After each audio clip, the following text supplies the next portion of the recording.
Africa Bio présente Le ventre de l'Atlantique de Fatou Diom. Le ventre de l'Atlantique est le premier roman de l'écrivaine franco-sénégalaise Fatou Diom. Il est sorti en 2005 aux éditions Anne Carrière. Ce roman met en scène les rêves d'émigration des jeunes Sénégalais. Il a une dimension autobiographique. Les lieux, New York, Strasbourg, et la vie de la narratrice coïncidant avec ce que l'on sait de la vie de l'auteur. Elle met en exergue l'intérêt des jeunes Africains à considérer la France comme un paradis. Résumé et bonne écoute. À Strasbourg, la narratrice doit renseigner au téléphone son demi-frère Madické du déroulement des matchs de football de l'équipe nationale d'Italie qu'il ne peut pas suivre à la télévision sur l'île de Niodior, au large du Sénégal. Comme les garçons de son âge, il projette de venir lui aussi en France pour devenir un célèbre et riche footballeur, s'identifiant à quelques brillants Sénégalais jouant dans les clubs français. Le livre est un incessant aller-retour entre le Sénégal et la France, où la narratrice décrit sans concession la situation faite aux immigrants vite devenus clandestins face au racisme et aux menaces d'expulsion.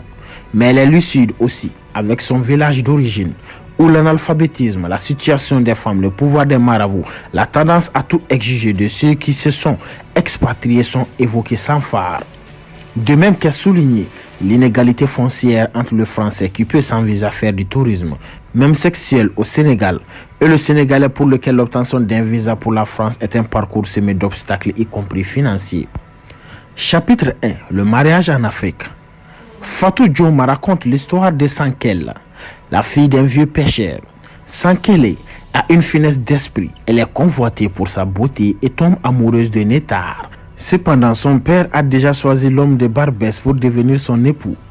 En cachette, Nétar et Sankele se voient de plus en plus souvent et Sankele tombe enceinte.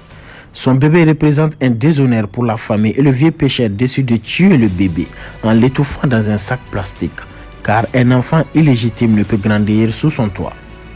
Le même destin aurait touché Sali sans l'aide de sa grand-mère qui l'a sauvé quand son beau-père l'a maltraité. Fatou Diom décrit la réalité du mariage en Afrique ainsi. Ici, on marie rarement deux amoureux, mais on rapproche toujours deux familles. L'individu n'est qu'un maillon de la chaîne tentaculaire du clan. Page 127. Sur ce coin de la terre, sur chaque bouche de femme est posée une main d'homme. Page 131. Chapitre 2. Le mythe de l'Europe. La France représente le paradis pour les gens de Niodior. Toutes les personnes du village qui ont été en France symbolisent la réussite sociale. L'homme de Barbès, l'instituteur Ndétaré et Sali. Les habitants sont exposés en permanence aux histoires mensongères de l'homme de Barbès et aux images colorées de la télévision. Pour nettoyer la maison, elles ont juste à parcourir avec une machine qui avale toutes les saletés. On appelle ça l'aspirateur. Une inspiration et tout est parti. Bzzz, et c'est nickel. Page 85. Il n'y a pas de pauvres, car même à ceux qui n'ont pas de travail, l'État paie un salaire. Il appelle ça le RMI, le revenu minimum d'insertion. Là-bas, on gagne beaucoup d'argent. Même ceux qui ramassent les crottes de chiens dans la rue. Page 86-87. La France est décrite comme un paradis, un Eldorado, là où les morts dorment dans des palais. Les vivants devaient certainement danser au paradis. Page 85. Tout le monde a sa voiture pour aller au travail et amener les enfants à l'école. Sa télévision où il reçoit des chaînes du monde entier, son frigo et un congélateur chargé de bonne nourriture. Page 85. La réalité n'est partagée que par l'instituteur Ndétaré, ancien fonctionnaire qui raconte l'histoire de Moussa pour convaincre les enfants qui rêvent de la France de rester en Afrique. Il revient sur terre. Tout le monde ne ramène pas une fortune de France. Page 93. Chapitre 3. La question de l'identité. L'ouvrage de Fatou Diom décrit la question de l'identité sous plusieurs angles. L'identité mise en évidence dans le roman de Fatou Diom est avant tout l'identité plutôt conflictuelle de la protagoniste et narratrice Sali. La narratrice est divisée entre les deux cultures, celle de la France et celle du Sénégal.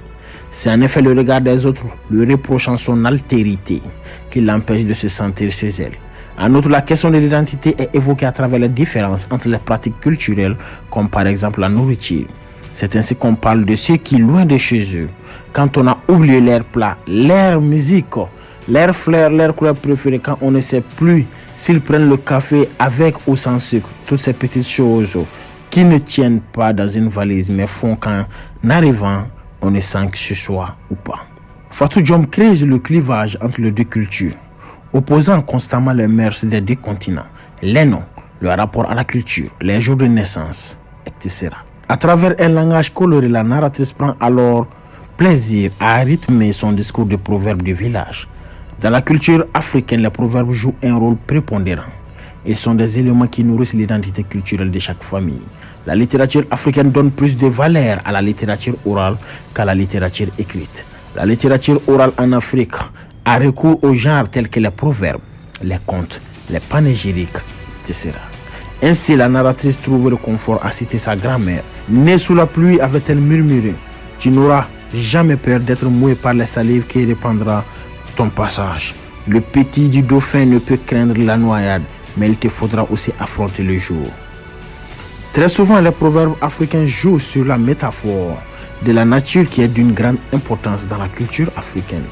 L'arbre à palabres est un parlement et l'arbre généalogique une carte d'identité. De même, la plupart d'entre eux évoquent la misogynie de la culture africaine dans la société africaine. Dans la société africaine, les mères sont reléguées au second plan dans tous les domaines de la vie sociale, économique, politique et culturelle. Nourrir des filles, c'est engraisser des vaches dont on n'aura jamais le lait. Ou encore, berger sans taureau finira sans troupeau. Le lait symbolise ici l'argent, du moins la réussite sociale que seul un homme pourrait entamer pour enrichir sa famille dans le futur. En conclusion, par ce roman, Fatou Diom met à nu les conditions de vie des immigrés, dénonce le racisme dans toutes ses formes, condamne avec rigueur les rapports inégalitaires des immigrés, d'une part en Afrique et d'autre part en Europe.